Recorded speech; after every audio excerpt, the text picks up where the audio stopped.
Hello everyone, this is Endgame Arts with another boxing and another offline product game review. This is Tomb Raider, the definitive edition for the PlayStation 4, but being played and tested on my PlayStation 5. To jump right into it, this physical copy here is just a base vanilla version of the game, so the on-disc version is 1.0.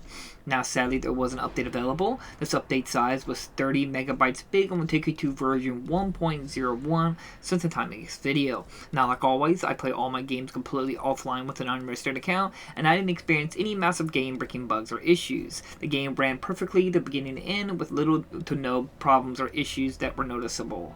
And as well, I was still unlocking trophies with my unregistered account.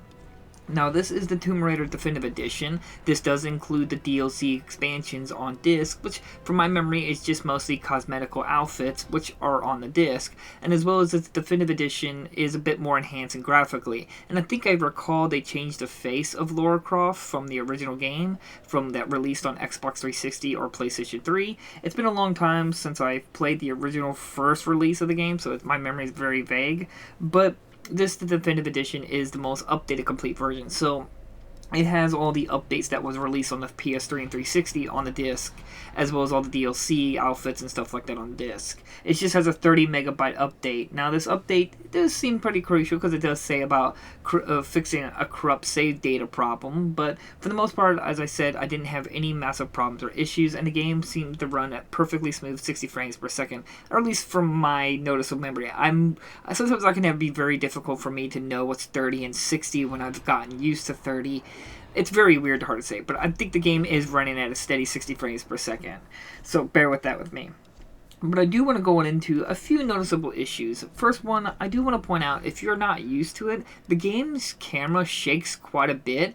Usually games have this option setting where you can disable camera shaking, where there is no option settings for this. So if you're someone who may get nauseous or dizzy from a very shaky camera that may bobble and wobble around as you're walking and climbing or moving, it does it quite extensively, so you're going to have to bear with that, or just be aware of that you may not be able to play the game if you're someone who gets very nauseous with that. It did throw me through a loop for a little bit at the beginning, but over time I kind of got used to it, but just keep that in mind. As well as I do want to immediately point out, when you start up the game, you may want to go to the settings in the game and deactivate voice command.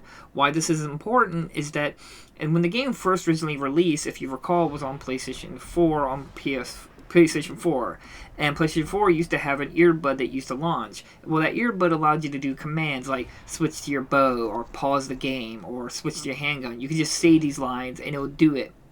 While PlayStation 5 does not have that earbud. Instead, the controller now has a speaker inside of it. So if you're not used to it and you're thinking that the game will not register it, it will. So if you say a word that's slowly similar to pause or bow or handgun, it will do those things even though you don't have a headset on. Now you can mute the controller, which will glow up a little orange light on the controller to let you know you've muted it. But if you don't want to go through that hassle, just make sure you go into the settings and deactivate voice command. In case you're just confused why the Lara Croft is switching to her handgun or pistol, or the game's randomly pausing, or if you're like me, you'll be pausing the game and you're having a conversation with somebody and next thing you know, the game unpauses because someone said a word that slightly sounded like pause. And if you're pausing at a crucial moment, you may not want it to be unpausing on you, just because you just said a word that sounds like pause. So just keep that in mind. Just go to the settings and make sure to deactivate voice command, or mute your controller as you're playing Tomb Raider, the Definitive Edition. Next up, this is kind of hard to say. This is my second time I actually have to pretty much run through this game, because I had a power outage and it corrupted my save data, and so I had to restart my save. So I have some stuff that's written down in the past, and I have written down here, it says a cutscene didn't play. But I can't remember what this cutscene is. I've written down said a cutscene didn't play, but I have no idea what this cutscene is. So I'm really sorry about that. This is why I generally try to stick with one game and finish it and have all my information written and do a video with it pretty quickly so I can memorize everything. But since the game power outage and it corrupted my save data, I had to start over and I was nearly done. I can't remember for the life of me what this cutscene didn't play that I have written down is. So Really, really sorry about that. But I do want to point out that when you first start up the game, the splash screen to let you know all the developers, all the people who worked on it, does have some minor little graphical bug that pops up. It's very minor and barely even worth noting, but I will point it out because that's my job. But just keep that in mind. The little splash screen will have a little graphical deterioration kind of effect going on in the top right. As well as that when I was doing this recording, I did have one minor graphical bug. And this is where when the beginning of the game, Lara Croft was hanging upside down. And I had this beam of light that shot across her face. And it just was like a thick blue line. It went away right as I got away from the situation that I was hanging upside down. But that was the first time I ever seen that. Most of everything else in the game ran great and perfectly fine. Or if there was a graphical bug, I couldn't tell that if it was a graphical bug or not. And that's about it. There was nothing else that I could say was noteworthy. Everything else, as I said, was relatively good. The game played great. The game felt good to play. And it was overall, the game has aged extremely well. I was pleasantly surprised how much I was enjoying this game. I haven't played the original definitive edition, or at least of Tomb Raider, in a very, very long time. And coming back to it, it was quite interesting to come back to the reboot that they try to do for Lara Croft, and I think they did a fairly good job at Crystal Dynamics. Now, the game has slightly fallen off, especially in Tomb Raider 3, but The Rise of the Tomb Raider and Tomb Raider Definitive Edition here are phenomenally good games. They're kind of a Metroidvania, third-person shooter kind of style game that basically took some of the mini inspirations of what Uncharted did and cranked it to 11, basically overshadowing Uncharted, and it kind of makes Naughty Dog look really bad as developers, because you play this game and you see a way more effort was done into making a game than what Naughty Dog did with Uncharted, and they're still doing really lazy Uncharted games, and you see Tomb Raider here that's like really old, that has so much more content, so much more characters, better overall setup and pacing, as well as as I said, characters. I love Lara Croft.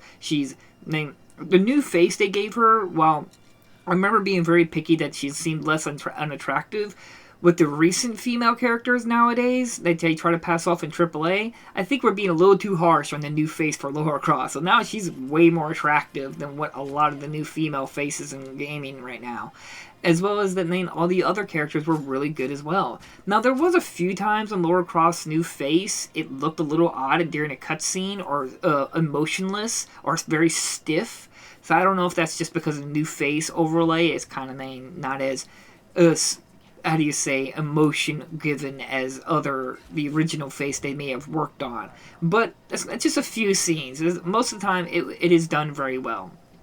In the end, I was really impressed with this game. I couldn't put it down. Sadly, it made the game feel like dragging on a little bit, because I just lost my save and had to run through the game nearly again, because I was nearly 60 to 70% done before the corruption of save. Now, I don't believe that had anything to do with the game. I just think because the game was in the middle of saving, and then my power went out of my house, and that just corrupted the save. I don't think it had anything to do with any problem with the game. Personally, me. Maybe you might let me know if you have a different experience. But I don't know. I was really impressed with the game. And graphically, the game has held up really well. I was sitting there thinking about that. It's like, how can we want better graphics nowadays? Look at this game. This game is back in the PlayStation 3 and 360 era. Now, maybe the Definitive Edition does enhance the graphics to some degree from the original first release. But man, it still looks so good.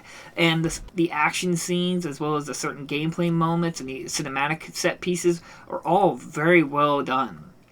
I don't really have too much of a complaint about the game. I can't really think of any, because everything we've had problems with nowadays, with the whole, I don't want to get into the topics of it, but the woke agenda stuff and political correctness and stuff like that. Overall, the game felt like it was not trying to cater to anything. It was just trying to show a really tough character, Lara Croft, without her being a girl boss or showing up men or anything like that, because that's not her character. And I really like how he showed her more of a feminine, but also explorer and very strong and powerful girl. I really was impressed at how they handled Lara Croft in the first one here. It's been a long time since I played the newer ones, the other ones, like Rise of the Tomb Raider and the Shadow of the the Tomb Raider. It's been a long time since I played those, so I'm just speaking entirely from this first one, the Definitive Edition. As well as all the male characters, there's bad ones, there's good ones, as well as that some of the even female characters in there can be a little, a bit of the B word, if you will, at times. And I really like that. It showed character. Everyone doesn't feel like they are trying to tiptoe around and not offend anybody, or everyone's trying to, I don't know, fit into something. It's weird nowadays in gaming and character writing and development and stuff, but playing this one was a very good treat, and I'm really glad I sat down and played it. And I really recommend for anyone to sit down and play it as well. And I do think it's kind of funny that I just covered 3 games back to back with a female character at the main role. I played Alien Isolation and Weathering Rooms and now Tomb Raider. And all 3 female characters were all very well written and very well done. And they were written like 10 years ago. And there was none of this having to enforce stuff that doesn't really need to be enforced in any way, because it's all about writing original and believable characters and not trying to fit into some weird, I don't know, just trying to do a checkbox marking thing. I don't know. It's just all very weird. But in the end, this is well worth to put in your collection. I'm glad the game worked completely offline with my unregistered account, and it worked just fine on PlayStation 5. All the DLCs on the disc, or the majority of it, like the outfits and stuff like that. Do keep in mind, though, I do not think you can platinum this game, because there are some online trophies in the game. You have to play online, which that was a big problem back in the day. It might still be. I'm not a trophy person, but just keep that in mind. But I think I'm rambling now. In the end, I don't want to spoil anything. The story was actually really good. The gameplay, the characters, the progression in the game, and just the overall flow of the game is just top tier. What a AAA should be, and I highly recommend it for that. So like always, thank you all so much for watching. I will try to leave links down in the description if you're interested in a copy. As I just said, I think it's well worth the look in to pick up on your shelf. The game has aged extremely well, the story has aged really well, and it doesn't have any of that cringy nowadays stuff that we see a lot lately in terms of political correctness and have to do a checkmark box to please everyone. It's just a game designed to be a fun game and be a rewarding game, as well as introduce a female character that is both attractive and empowering for female characters and female people in the world, or just gamer girls, or just gamers in the world at all. So highly praise Crystal Dynamics for their amazing work on this definitive edition of Tomb Raider. So again, thank you all so much for watching, and I'll see you guys in the next unboxing video. Bye-bye!